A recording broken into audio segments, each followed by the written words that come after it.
नमस्कार आदरणीय श्रोताबिन, जनता जाने के चाहता कार्यक्रम हम लेके उपस्थित हो गए बानी बहुत दिन के बाद।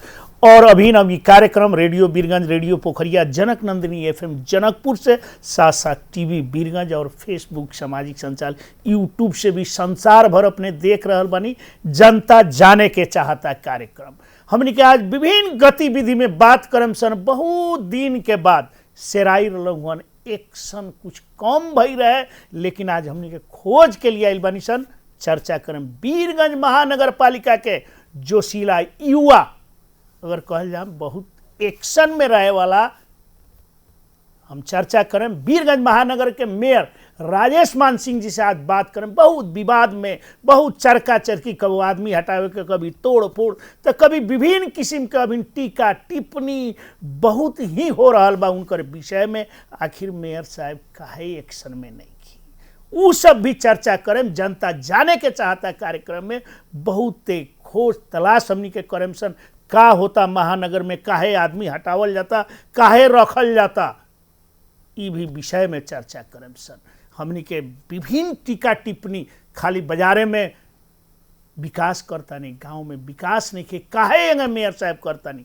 आज के कार्यक्रम में विशेष करके हमनी के यही में चर्चा में करम सन। हमनी के स्टूडियो में बुला ले बन सन। नमस्कार मेयर साहब। नमस्ते। बहुत व्यस्त बानी ना, व्यस्त तो बढ़ले बानी, लेकिन हमरा फर्स्ट में अपने से चर्चा करे पड़ी एक्शन का हो गई बा मेयर साहब के, काहे सुस्त हो गई बानी एक्शन में रहे वाला राजेश मान सिंह, काहे सुस्त बानी। हम ये जाने के चाहता नहीं कहाँ हम सुस्त बानी। बहुत दिन से चर्चा परिचर्चा ना रलक हो। ना अब जब विपक्षी लोग पर चर्चा चलावता तो अपनी अपन चर्चा अभी काहे चलाई जाओ, उहे लोग तनी वो को आज अपने के करीब करीब 12 महीना, करीब करीब 15 महीना 20 दिन अपने के शपथ कैला हो गए।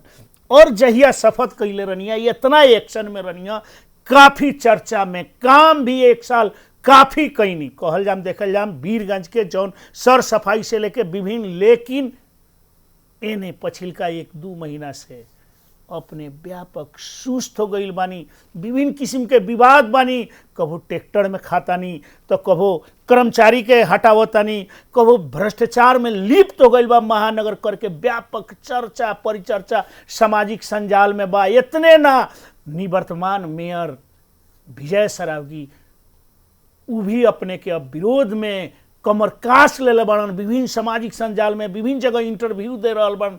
का राजेश मान सिंह सुस्त हो गई बानी का?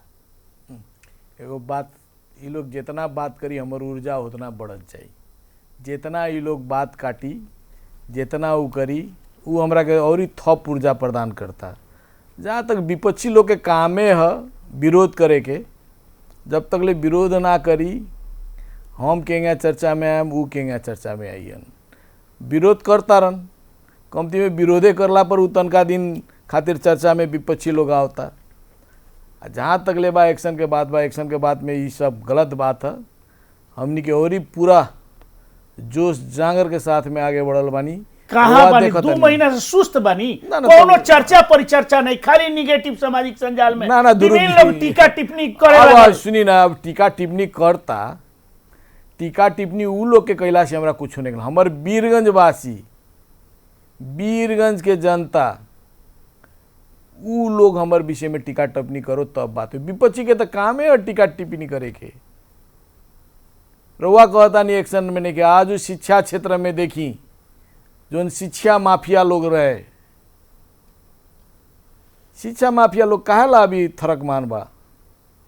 शिक्षा के क्षेत्र में हमने के हाथ लगाइल बानी सन, जोन बिना इजाजत बीरगंज में, बीरगंज महानगर क्षेत्र में जो शिक्षा संचालन करत रहे, उ लोग के हमनी के तालाबंदी करके कानूनी दायरा में ले आवता नहीं। लेकिन चर्चा ई बा कि खाली डरवाए खातिर तालाबंदी करता नहीं, खाली भ्रष्टाचार बढ़ गल, लूट खसोट बढ़ गल बीरगंज महानगर में। चर्चा परिचर्चा कर रहल बा लोग, विभिन्न सामाजिक संजाल में आ रहल बा। शिक्षा में तालाबंदी कैनी, कार्रवाई नहीं करत कह के ई भी चर्चा बा, देखावे खातिर डरवाए खातिर तालाबंदी। ना उ सुनी ना, उ सब बात छोड़ दिया। हम जोन कहे नहीं बात करे नहीं, बात रवा मालूम बढ़ले बा। बहुत बात में हम देखता नहीं सामाजिक संजाल में राउरो स्टेटस देखनी, बहुत आदमी लोग के स्टेटस देखनी, हम एक एक बात जानता नहीं। ना गलत करम तो स्टेटस ना लिखाई, गलत करम तो विरोध ना करी। गलत करम तो हम तो यहाँ तक ले हम गलत करेम नु तो हम कानून के भागी बानी।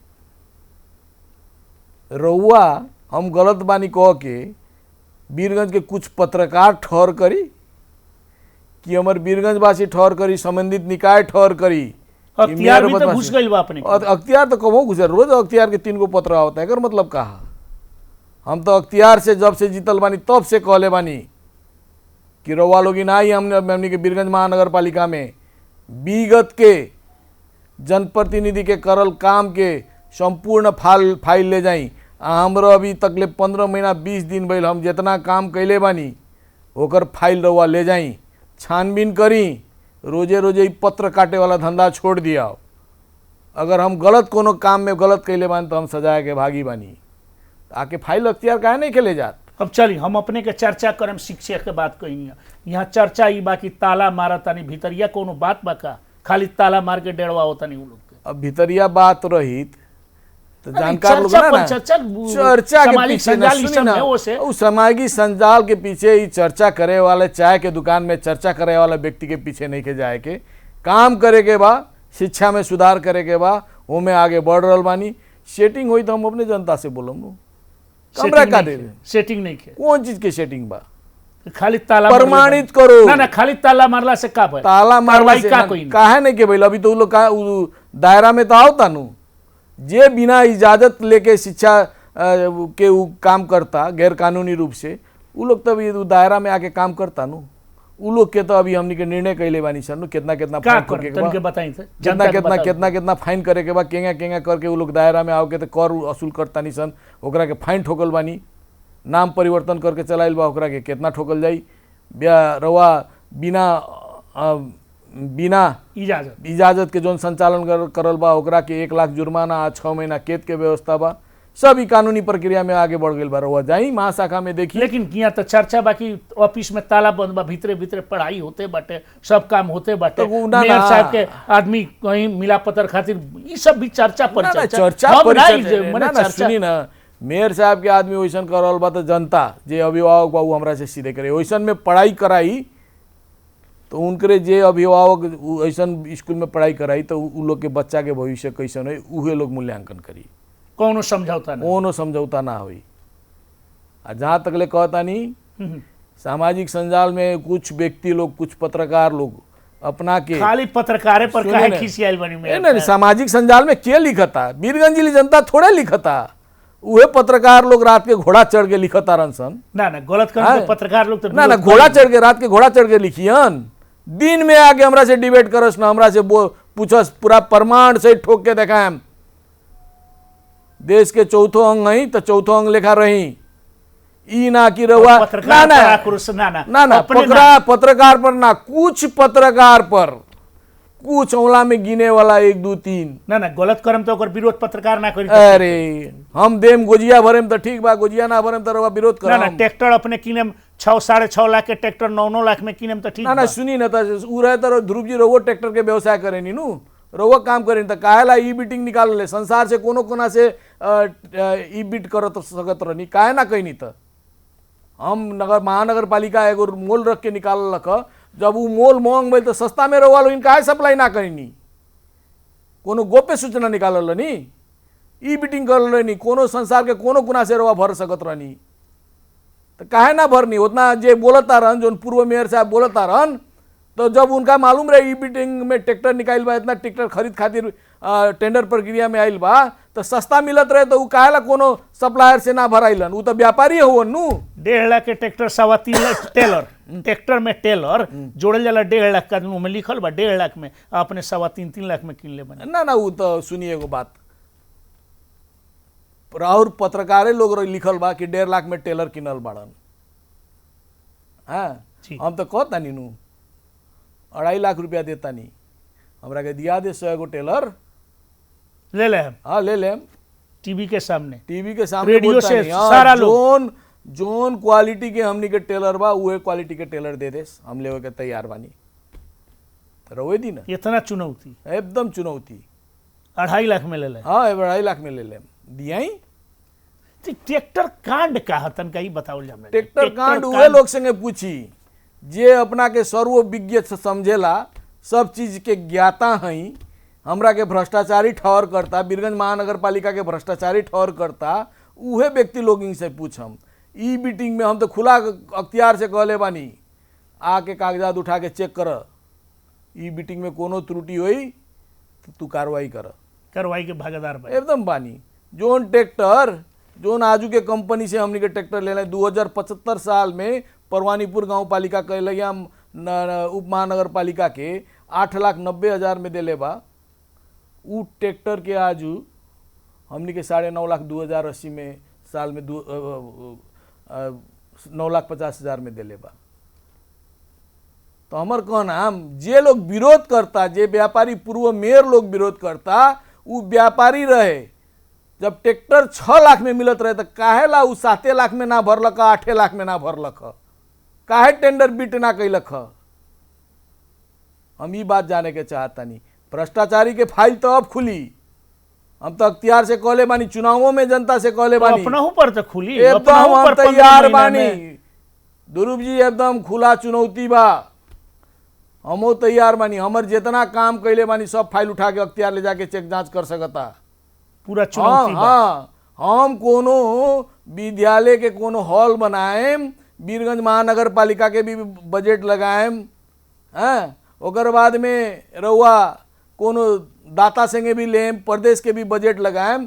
ई सब हमनी से ना होखेला, हमनी के व्यापारी घराना के ना है, हमनी के जनता संगे ग्रास रूट से जुटल बानी, ग्रास रूट के हमनी के आदमी है सन।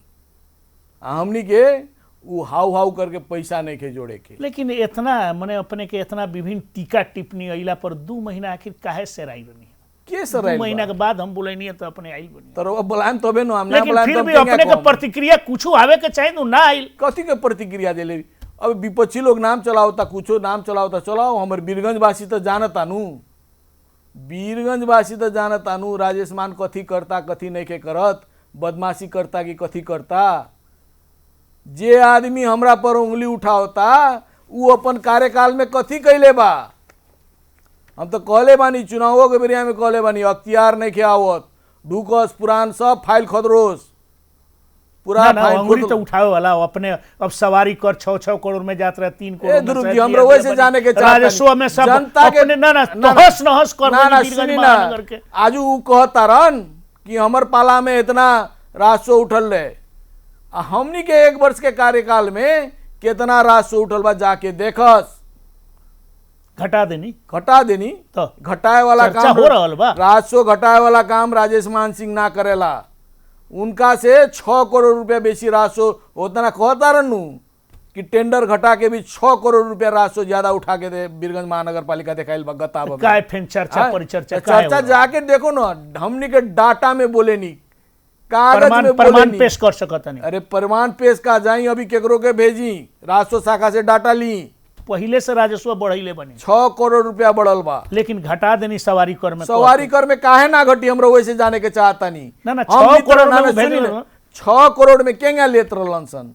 6 करोड़ में लेत रहलन 4 चक्का गाड़ी, जितना इंडियन गाड़ी आवत रहे ओकरा संगे 100 रुपया ऐसी लेत रहे। अभिनो तो पहले सुनी, पहले पटके सवारी कर के लेत रहे, गाड़ी जाए तबहू लेवे, होने से ढुके तबहू लेवे।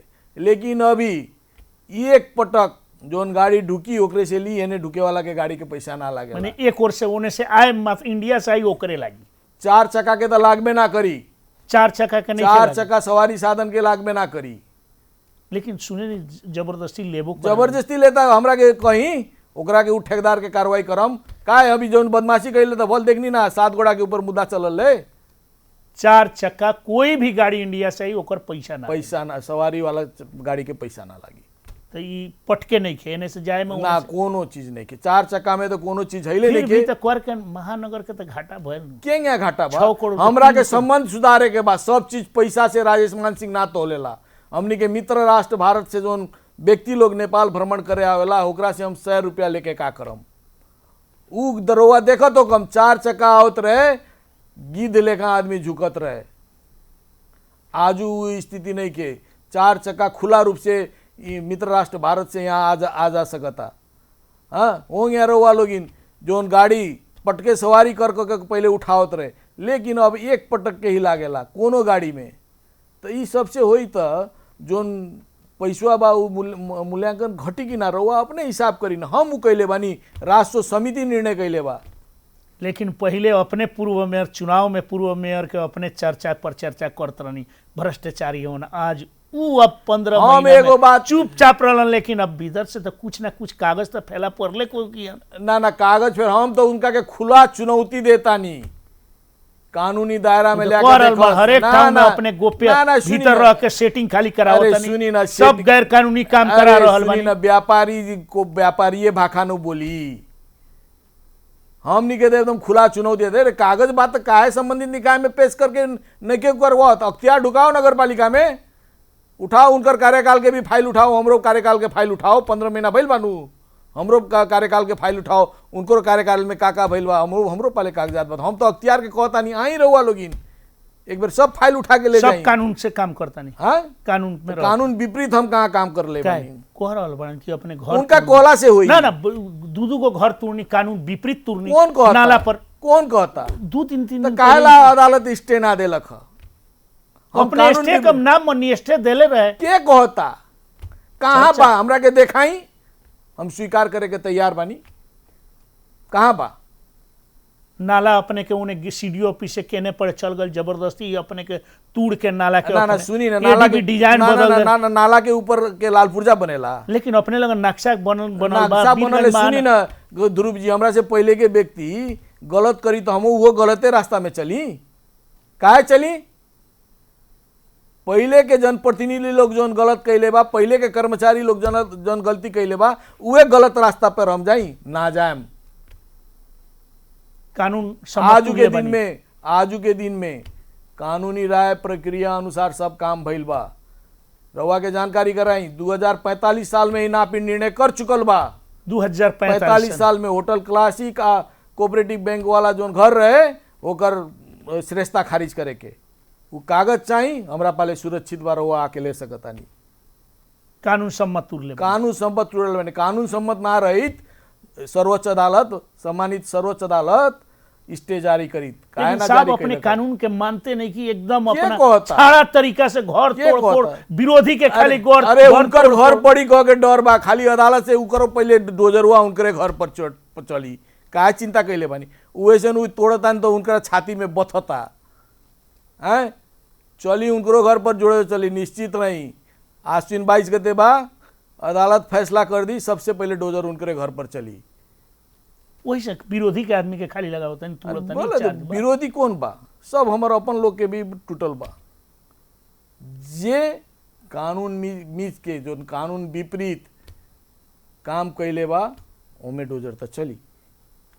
डोजर फेन अभी रुक गई बा, नहीं के रुकल, कुछ दिन में अब देखी ना, अब हरी खतान टाइम ले ले बा, ना मिली तो हरी खतानों में डोजर चली, निश्चित रही ना।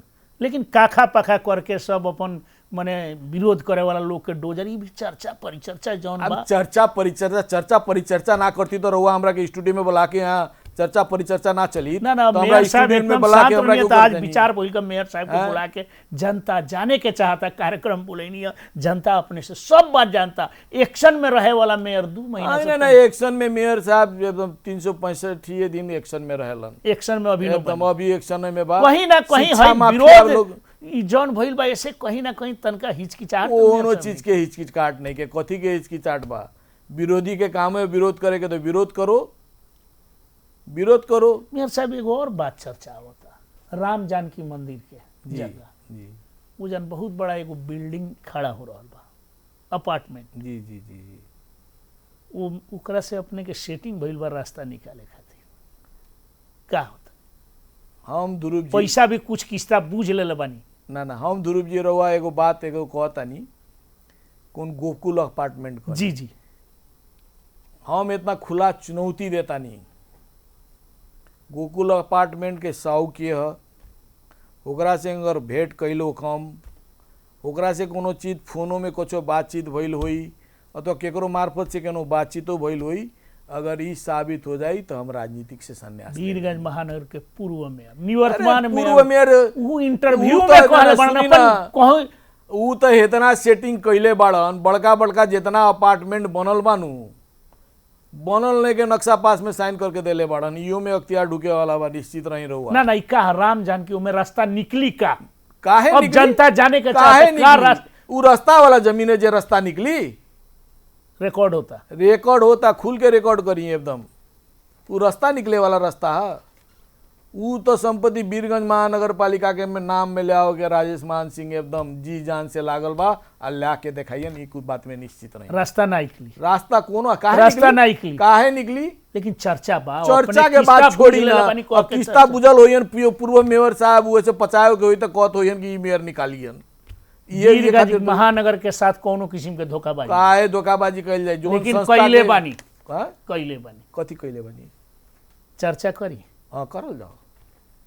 बस पार्क, हाँ जी पुराना बस पार्क, जी जी जी। अपने शायद एक बेर हमरा कहियो देनी अपना स्टेटस ना ना रहुओ कहले रहनी ना ना हाँ, पुराना हम बस पार्क, पुराना बस पार्क के विषय में जी। रहुआ जिला समन्वय समिति के चुनाव में हमरा रहुआ पूछल बानी, हमरो मालूम बा, हम कहल रहनी कोनो हालत में शटर ना ना बनी। बनी, याद आ गई, याद आइल बा, हमरा भूलल नहीं कि हम जो रिकॉर्ड बा, चीज- सुनाई हाँ पड़ी। हाँ, एकदम हम जोन चीज बोले नहीं, ठोक बजा के बोले नहीं, हम लेकिन- शुरू में कहता नहीं, सुनी ना, लेकिन शटर बनल, हम रहुआ के कम 1 से 1.5 महीना प्रतीक्षा करी। रहुआ कहले बानी स्टेटस में कि लागता दारू के दुकान खुली। ना ना अब शटर वैसा ना, नहीं ना, ना, बनता ना। अब उस शटर में कथी होता, बीरगंज वासी गर्व करी। वैसन वैसन चीज वहाँ कथी कथी रखाता, केंगे व्यवस्थापन होता। लेकिन अपने तो कहले नहीं शटर ना बनी, शटर ना बनी, उ बात कहले रहनी, लेकिन कोनो आइडिया लेल जाला, कोनो चीज कही जाला, वहाँ कोनो चीज हमनी के बनावता नहीं सन। ई भरम में मत पड़ी, ठेकेदार टांग देले बा, शटर के लागी दुकान खाली छ जी, जी। तो सब कोई भर ली दुकान ले ली, वैसा ना होई। कुछ चीज व्यवस्थित करेला। पुरनका बस पार्क कैसन होई, 1 से 1.5 महीना के भीतर में रवा लोगिन देखी, तब हमरा के फिर ई स्टूडियो में बुला के हमरा से प्रश्न पूछम।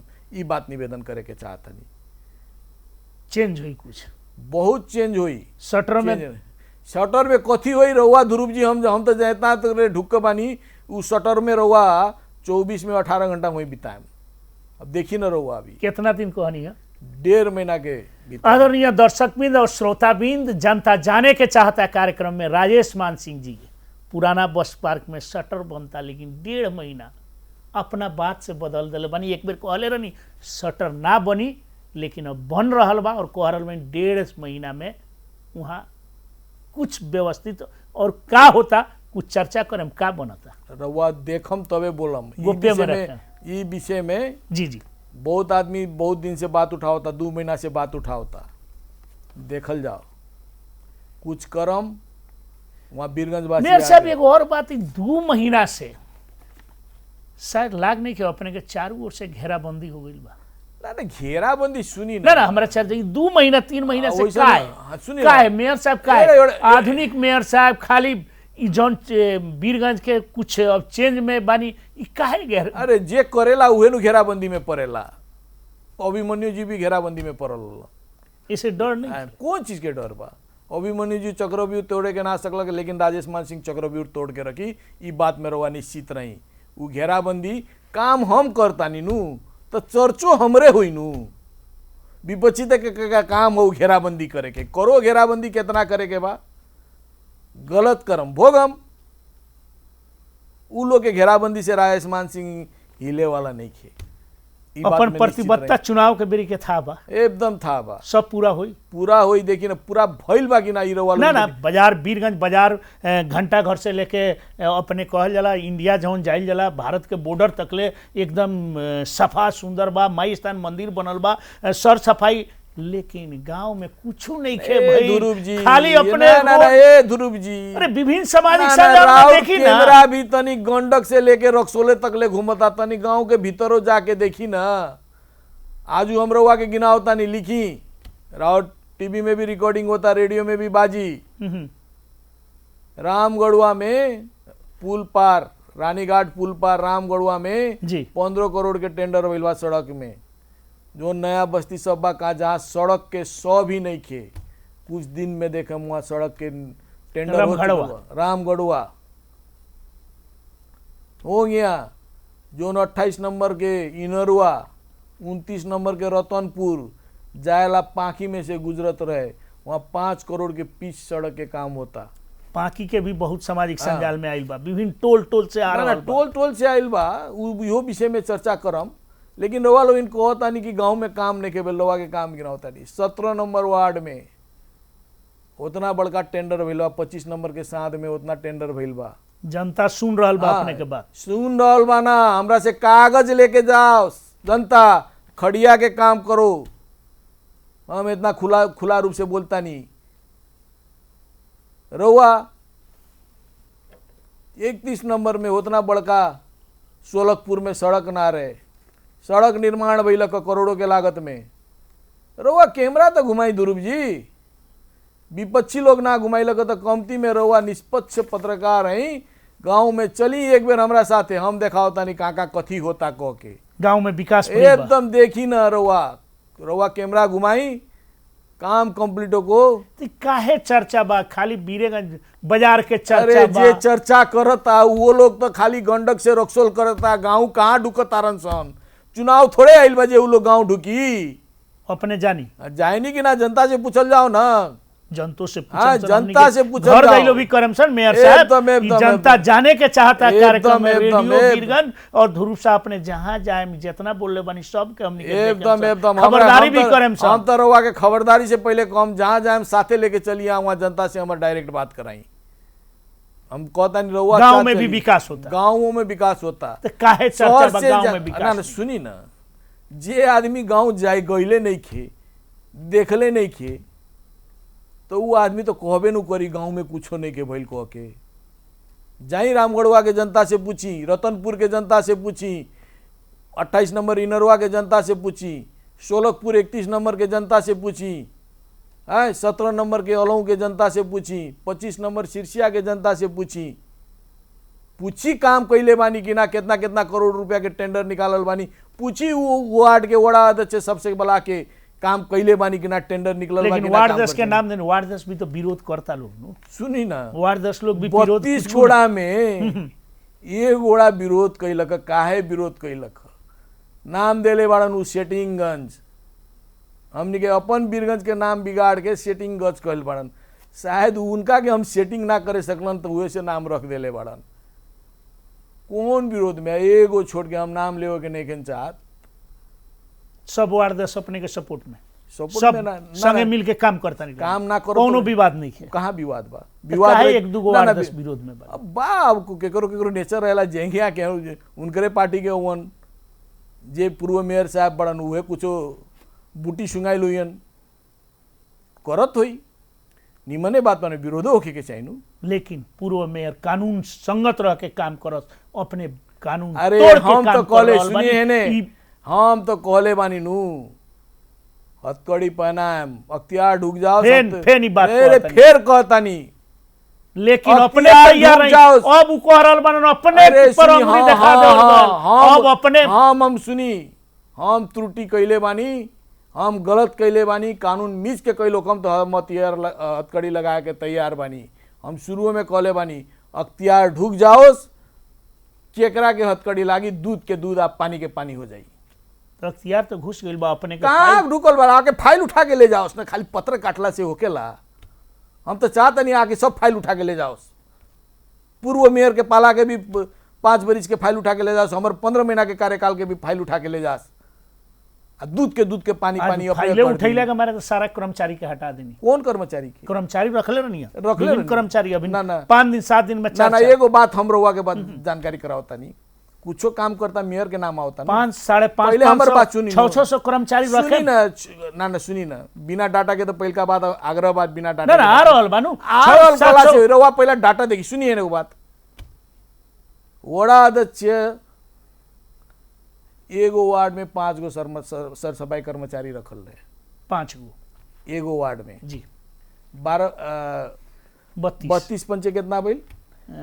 160 60 हाँ 32 गो ट्रैक्टर के ड्राइवर हुए लोग रख ले रहे एक गो वार्ड में, कितना भइल? 190-92 गो 192 गो भइल। एगो कंप्यूटर ऑपरेटर होको अथवा कार्यालय सहयोगी अनिवार्य रूप से अपन अपन वार्ड में वो लोग अपन मन से रख ले रहे। कितना बेल 32 दूना 64 256 आदमी जी सोजा रूप से देखल जाओ 256 छप्पन आदमी वार्ड आदमी दस तो लोग वार्ड रहे। 6 लोग रख ले बा। लेकिन सिफारिश एगो तो अपने बात कइले सुने- होके नु। सिफारिश कुछ नहीं के। अब केंगा भइल बा, हम तो उहे से नु चिट्ठी में खुला रूप से लिख के देले बानी, जोन शाखा कोनो दैनिक जालादारी वाला के हाजिरी बनाई ओकर जमीन जायदाद से असूल होई कह के। काहे अपने लिखे लिख के पड़ल? देनी, अख्तियार के डर से लिख के देनी। काहे अख्तियार के से डराएम भाई? से अख्तियार- ना ना उ पैसुआ राजेश मान सिंह के गोजी में उ लोग के तलब गइल बा कि उ लोग के खाता में गइल बा। चलिए 250 गो कर्मचारी वार्ड में भइल, लेकिन 600 कर्मचारी के कहता 600 बा ध्रुव जी? चार रहल बाटे ना, अपने रउआ ना, बोले ना, रउआ ना, सुनी ना। 300 तो अपने रखनी नु। के कहता? अढ़ाई माने के कहता? टोटल कितना कर्मचारी? टोटल 400 कर्मचारी रहे। तो इस साढ़े एगो 600 बात रउआ से जाने के चाहता नहीं, वीरगंज महानगर पालिका में 32 गो नगर परिषद से काम चले वाला बा। 14 गोड़ा थाई बाड़न सन, 18 गोड़ा करार में पूर्व मेयर साहब रखले बाड़न। कौन हिसाब से रखले बाड़न उहो आदमी लोग के बाइट हमरा पाले बा। कौन तरीका से रखले बाड़न, कथी लेके भेटी लेके रखले बाड़न। 32 गोड़ा में एगो महिला प्रहरी बा। हम ओकरा के 80 गो पुगा देनी नियम संगत दैनिक जालादारी में रख के, तो ओकर काम भइल बा कि ना? वीरगंज महानगर पालिका के चौक चौक में नगर प्रहरी खटत रहे। आज 32 गोड़ा कथी करी? जब संपूर्ण नाम मेरे के आवे के बात, उ 256 आदमी भी मेयर अपने हिसाब से रखी। ई बात निवेदन करे के चाहता तो रखे के बाटे तो इकाल नहीं का है। अब हम जब कहतारन सन उहे वड़ा अध्यक्ष एगो कि हम अपन मन से रखले बानी, तो अपन मन से रखम नु।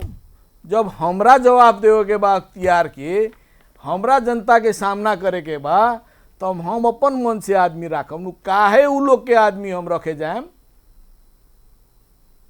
अपने के आदमी कितना रहा? हाँ? अपने हमर होई 70 से 75 आदमी। तो रख के हटावल ठीक बा। रख के हटाल का नहीं? दैनिक जालादारी वाले के कम हटा सकता नहीं, हम एगो आदेश पर हटा सकता नहीं। तो रखनी का है काम ना ना रखनी तो काम भइल बा कि ना, ई बात हमरो से जाने तो के बैक काय हो गई? काहे बैक बना? अब जब आरोप लागता कि सबे हमरे आदमी हो, तो सब हमरे आदमी रही, हमरे वीरगंज वासी रही। काहे आरोप कर- से राजेश मान डरा जाता। काहे डरा हम राजेश मान सिंह तो और ही आरोप से मजबूत हो जाता। तो उहे से तो उ लोग के सब गुड़ा के करेजा फाटता। आरोप से तो हमरा और ही ऊर्जा प्रदान होता। तो उहे से तो नया नया काम करता नी नू, हटाई नी नू। फिर कुछ दिन में सोकम नीमन से आदमी रखम, ऐसा रकम। नेपाल सरकार के डाटा अनुसार वीरगंज महानगर पालिका में कार्यालय सहयोगी से लेके विभिन्न पद में 573 गो दरबंदी खाली बा। तो काहे नहीं की? अब उ पूर्ति हुए कानून अनुसार करम निष्पक्ष से वीरगंज वासी के जोन विधा में सक्षम हुई, उ विधा में उ व्यक्ति के स्वतंत्र रूप से काम मिली। अभी तक ले स्वतंत्र रूप से ना अब तक सुनी ना, सिफारिश वाला काम रे हटा देनी। काहे राखी हम वड़ा अध्यक्ष के कला पर? अब एकलौटी रखे। हाँ, एकलौटी ना, खुला रूप से उ करम। दूध ओमे के रकम, दूध, पानी के पानी के पानी करके रकम। काहे आदमी रखम कि हमरा बैक हो जरूरत काहे? महानगर पालिका राजेश मान सिंह एज प्रमुख के हैसियत से राजेश मान सिंह के चलाओ के बा। वहाँ को गो कर्मचारी के खाँचो बा हम जानता नहीं, ना कि राउर देश के चौथंग पत्रकार जानता। अब देखिए खाली पत्रकार है पर हाँ, गिर जाता सबसे नहीं। ज्यादा बोतल हुए 2-3 को पत्रकार के। रात के घोड़ा में चढ़ ले ना, बड़का ना, आदमी पत्रकारिता करे रखी के बा। हटाई तो पत्रकार चर्चा ना कोई। हैं? काहे ना हटाएम? हमरा जरूरत हुई तो रकम, जरूरत हुई तो ना हटाएम, ना जरूरत हुई तो हटाएम। काहे ना करम? हमरा जहाँ जोन बेरिया कर्मचारी के जरूरत बा, हम कोनो घर बनाओ तानी तबे नु हम आदमी लिया के मिस्त्री के खटाएम। घर बन जाए तो मिस्त्री के रखले रहम, जब जरूरत इहो पड़ी चर्चा रकम। बा कि बहुत आदमी पैसा दे के नौकरी ले लगा पैसा अरे मांग ध्रुव रहल जी बा। सुनी ना, जी। हम व्यापारी ना हई।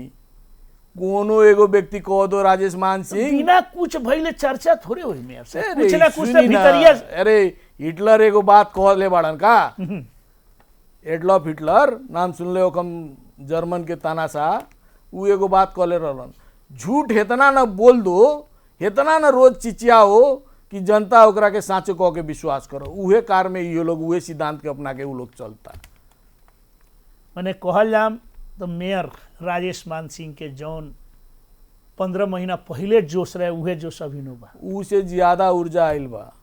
देखेम नु अभी तो शुरुआत भइल बा काम के, बहुत काम करे के बाकी बा, अभी बाकी बा, बहुत काम बाकी बा, अभी तो शुरुआत कैले बानी। और ई का काम करम ना जैसे माई स्थान मंदिर के बनैनी, शंकराचार्य गेट के बनैनी, ई सब एगो चर्चा वाला नाइट बाजार लगैनी, ओहू में फेल हो गईनी। के कहता चर्चा आ रहा ना चर्चा आ दो रहल महीना है। से कहाँ लागल? कहाँ 1 महीना सुनी ना, मौसमों को तो देखी, पानी के मौसम रे देखनी है गूगल में, पानी पड़े वाला रहे तो हटा देनी, वो अभियान रुकल नहीं है। कहाँ रुकल बा। अब नहीं, देखिए चर्चा- अभी तो दसाई के अवसर में हमने के 5 दिन लगा होता है रात्रि बाजार, 5 दिन लगाए वाला माने बानी। जौन काम शुरू कैले बानी ओसे बैक ना हो। कबहू बैक ना हो, कम निश्चित रही। जे रवा संगे बोलले बानी और ऑन कैमरा में, जी जी। ओमे उ जोन काम उ से निमन आ बेहतर करके देखा। अब कर्मचारी हटा देनी, कितना दिक्कत हो रहल बा अभी। पूछी ना बड़ा अध्यक्ष लोग से, जे विरोध कैले रहनु, जे कहत रहे मेयर के आदमी बा, ओकरे से बुला के पूछी दिक्कत होता कि कथी होता। हम तो काम अपन करावता नहीं, हम अपने को खत्म। अफेयरो नहीं खे। नहीं, कोनो चीज के अफेयरो नहीं किए। हाँ, वड़ा समिति लोग में वड़ा अध्यक्ष जी लोग के कुछ अफेयरो बा, वो अफेयरो जल्दी हटी। लेकिन उ लोग उनका से पूछी जे अभी कहता रन आके भी सुनावता रन कि वड़ा समिति में ताला मारे वाला स्थिति आ गई बा, उनका से एक बार बुला के इंटरव्यू ले जाओ, जे बड़ी बोलता रन। आदरणीय दर्शकबिंद, जनता जाने के चाहता कार्यक्रम में आज राजेश मान जी सिंह बहुत ही बात हो रहा बा और हमरा चर्चा करे के पड़ी। एक्शन में बारम्बार हम कहनी, एक्शन में मेयर साहब कुछ धीमी गति एक्शन मेयर साहब भइल बा। कुछो ना, हम कोनी नु और ई ऊर्जा के साथ में आ गई बानी। वैभव वीरगंज, वैभव वीरगंज में का विकास हो रहा बा। वीरगंज में तो विकास काका हो रहा बा। माई स्थान बनैनी टूटे लागल, के कहता वहाँ केनो केनो टूटे लागल। अब उ तो खाने पानी के हाकिम से पूछी, ओकरा के कार्रवाई को पत्र हमनी के लिख के ओकरा से पैसो वसूल कर चुकल बानी।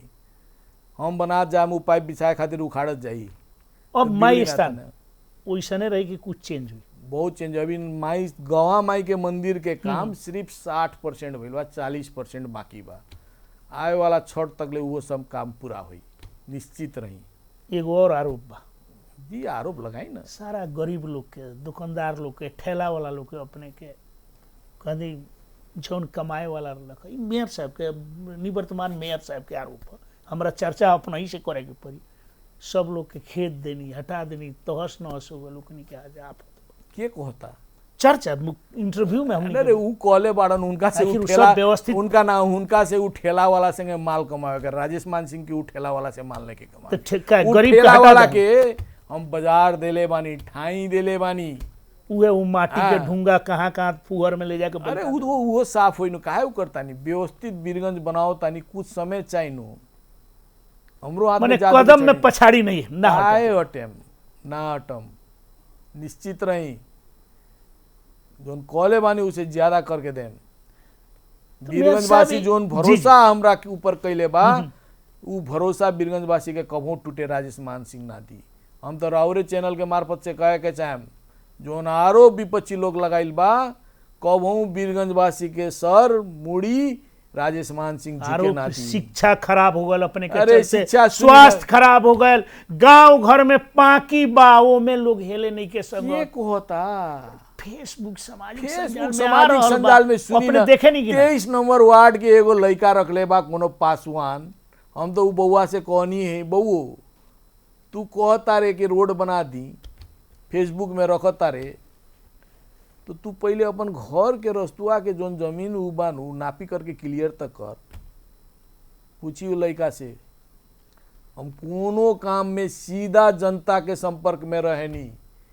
उ निकालन फेसबुक में उ लड़का संगे पति पासवान नाम, उ लड़का से सीधा हम संपर्क करके कहनी, आदमी भेजनी। ध्रुव जी एक बात जानते, केनहू काम करे के बा तो वहाँ हमरा पहले उ लोग जनता लोग, वहाँ के जनता लोग तो अपन जमीन खाली करके देवे के पड़ल, तभे नु रास्ता ढालम, तभे नु पिच करम। रउआ देवो ना करम, ना, लेकिन ओकर जिम्मेवारी जब तो अपने के हमर जाके बात वहाँ ना, देखे ना, के पड़ल नु। पूछी सुनिए ने पूछी उ जे फेसबुक में रख ले बा काहेला बाद में हटा देलन। हम कहनी तू क्लियर कर रास्ता तो और 48 घंटा के भीतर बनाएम तो पहले क्लियर करो। राजेश मान सिंह राय समान सिंह बोलता ही पूछी उ पासवान, हम नाम आगे के भोर पर आ गए बानी उ भाई के, उ भाई से पूछी पासवान भाई से जे फेसबुक में रख ले बा। हम कहनी तू क्लियर कर तो कह तारन एगो नाम ना ली कोनो विगत के सांसद माननीय जीवाड़न उहे जमीन नहीं खनते तो भाई उनका से फरियाव, उनकर निजी जमीन में हम जबरदस्ती केंगे निकाल दी। अच्छा एगो बताई, वीरगंज महानगर 32 गो वार्ड में अपने के कार्यकाल में सारा रोड बन जाई? सारा रोड ना बनी लेकिन शुरुआत हो जाई 32 वार्ड में। 32 ई वार्ड खाली घंटा घर से फिर चर्चा सुनी ना, फिर घंटा करना रहुआ चली ना ना हमरा संगे। चर्चा हमरा चर्चा के बाद छोड़ दी, विपक्षी लोग के काम है चर्चा करे के, चर्चा करता तबे नु हमर नाम के साथ साथ वो लोग के नाम आवता। अब शुरू से अपने खाली चर्चे वाला काम कोई नहीं, लेकिन सब में सेरातानी जमीन अतिक्रमण हटावे के, गांव में किला कूटा गड़वैनी, आखिर कौनो में तो सक्सेस ना भई। के कहता कहाँ भई? आजू कहाँ चर्चा सुनी बा? ने कथी में सक्सेस भई? सुनी ने रउआ कौन चली- जमीन ले लेनी? कौन जमीन नहीं के ले ले हम रउआ हमरा के बताई कौन जमीन नहीं के ले ले। आजू 36 गो पोखरी ये वीरगंज महानगर पालिका के मालूम ना रहे, वीरगंज महानगर पालिका के लगत में ना चढ़ल रहे, विभिन्न वड़ा के 36 गो पोखरा वीरगंज महानगर पालिका के लगत में चढ़ल बा, वीरगंज महानगर पालिका के संपत्ति हक के चढ़ल बा।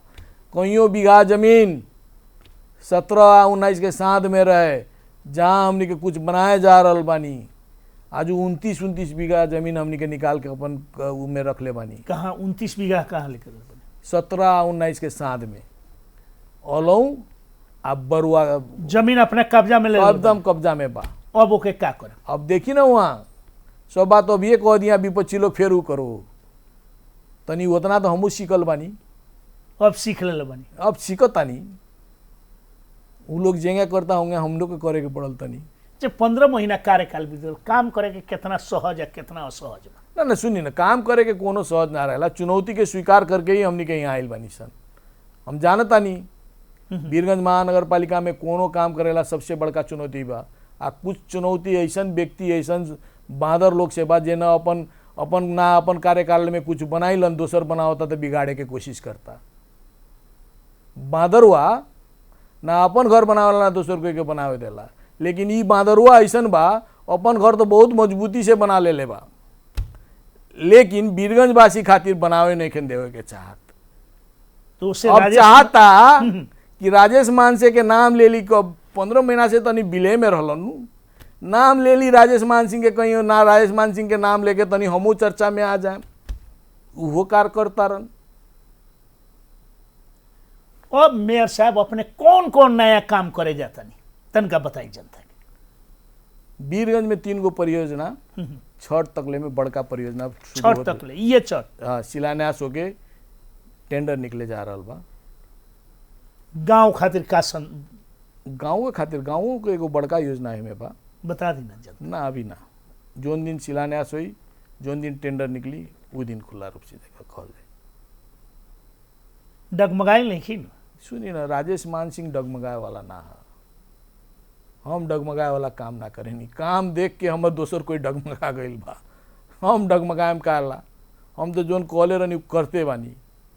आ डगमगाई उ लोग डगमगावता, उहे से काम हमनी के काम के स्पीड देख के उ लोग साफा डगमग अपने विभिन्न भाषण में विभिन्न जगह हमरे संग को वीरगंज के बेटा, क्या लेकिन वीरगंज के बेटा कुछ चर्चा होता, वीरगंज के बेटा खाली लुटही में व्यस्त हो गई। अरे सुनी ना, लुटल रहती तो बानू, हमर नातेदार बा, कुटुम्ब बा, हमर परिवार बा, बेटा बा, हाँ हमर मित्र लोग बा, कितना केकर खाता में जाए छानबीन होको ना, छानबीन होको।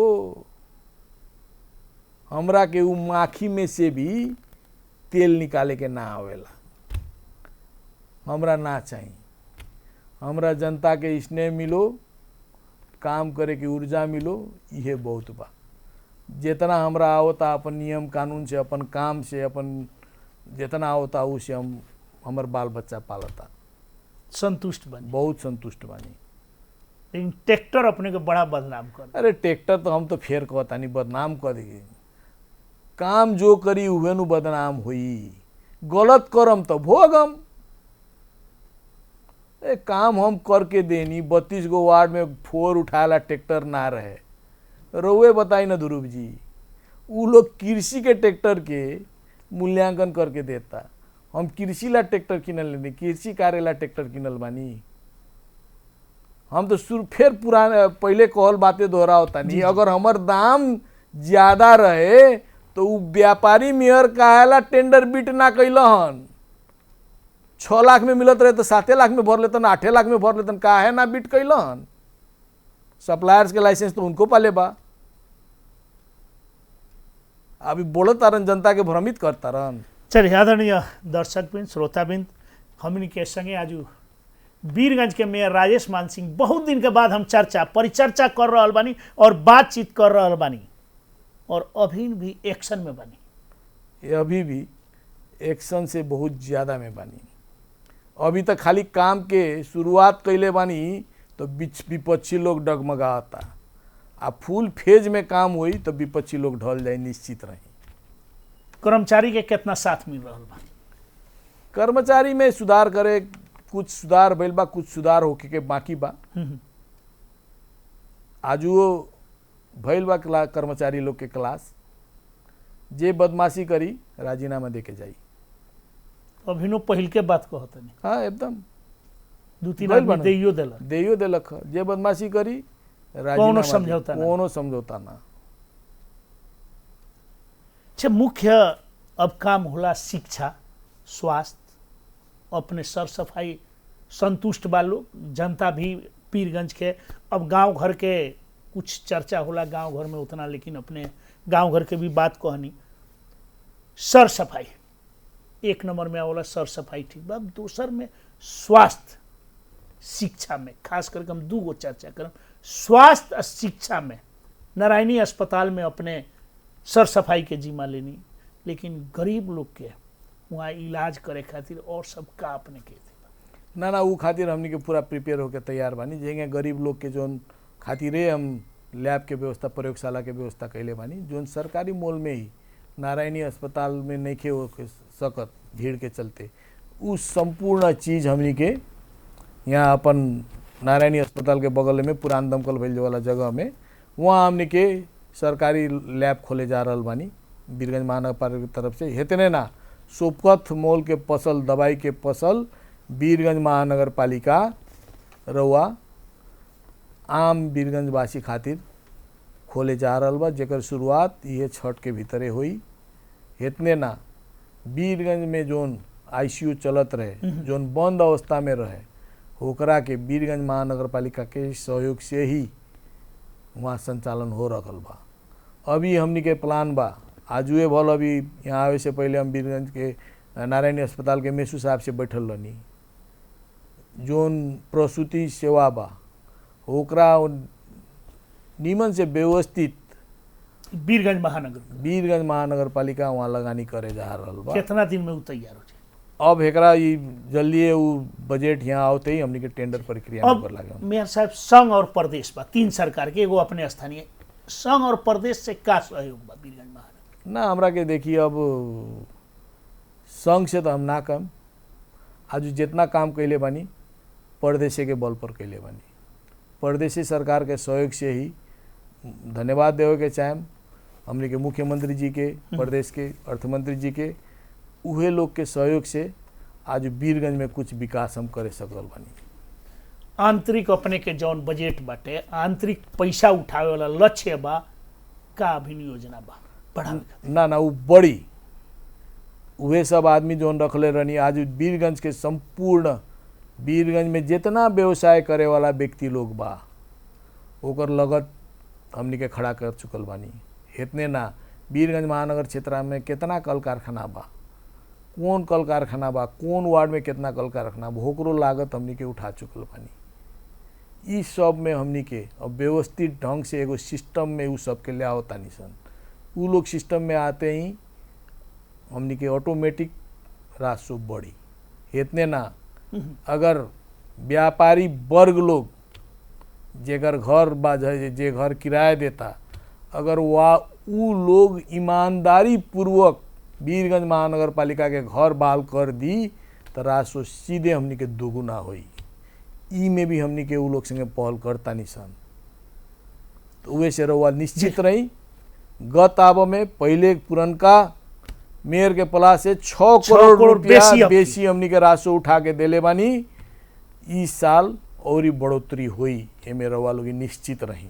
राम जानकी मंदिर के जमीन में रास्ता ना निकली। अरे ना रास्ता निकली तो उ दिन हमर हम पे बार बार चर्चा बहुत लोग एगो बात सुनी, हम पुनः कहतानी कोनो हालत में ना निकली। जोन व्यक्ति के जानत नहीं की अब उ व्यक्ति के आश्वासन देवेला पचावेला शायद पूर्व मेयर कुछ लेले हुईन, उ सब फाइलो खुलता, बिल्डिंग बन गईल बा आ नक्शा पास के इजाजत दे दियाइल बा।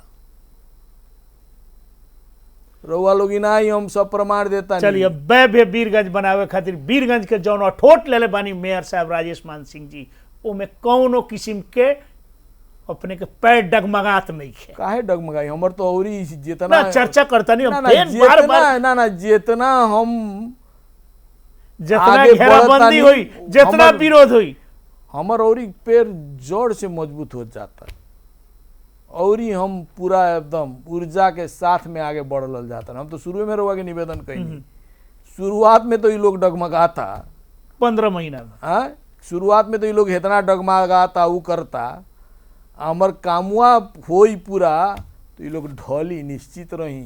नमूना वीरगंज बनी, नमूना वीरगंज ना वैभव वीरगंज बनी। चलिए अंत में आयल बनी मेयर साहब से बहुत, लेकिन हम फेन कहें एक्शने में रही।